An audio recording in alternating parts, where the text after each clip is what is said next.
If we extrapolate from what we know from the other viruses, historically, yes, most outbreaks do slow down in the summertime.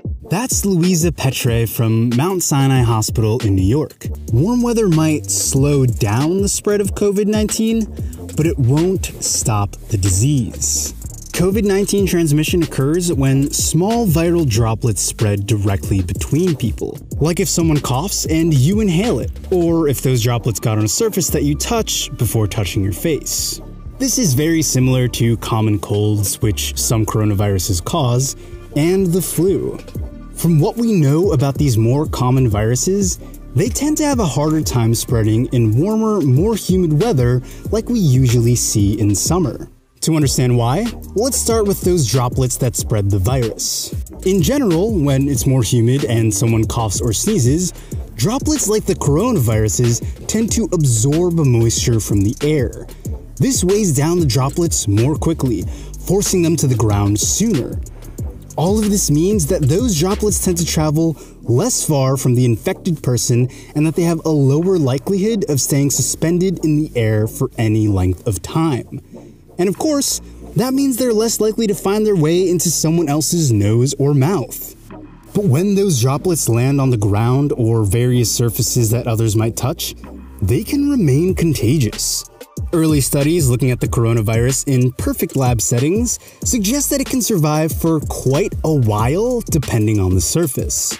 We've learned that the virus can survive on paper and cardboard up to 24 hours, and on smooth surfaces like marble counters, metal or plastic, it can survive up to 3 days. But those are laboratory conditions. In real life, it's probably much lower than that. Warmer weather might make it just a little bit harder for them to survive on surfaces. The sweet spot for coronavirus right now is established around 4850 Fahrenheit. And what happens at higher humidity and temperature, the viral particle becomes unstable and breaks down, and it's less contagious.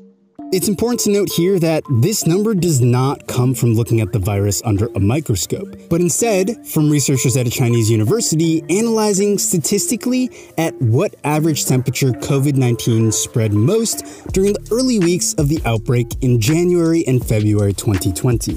So, the study is not saying that the virus just spontaneously combusts above 50 degrees Fahrenheit. In fact, we know it continues to spread.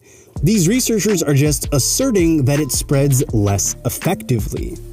In a study funded by the National Institutes of Health, the University of Maryland took a closer look at the COVID-19 pandemic to try and get a better idea of whether this reasoning played out on a global scale. According to the study, COVID-19 has established significant community spread in cities with average temperatures between about 40 and 50 degrees Fahrenheit and low humidity. Those cities experience similar weather patterns and are roughly distributed along the same latitude.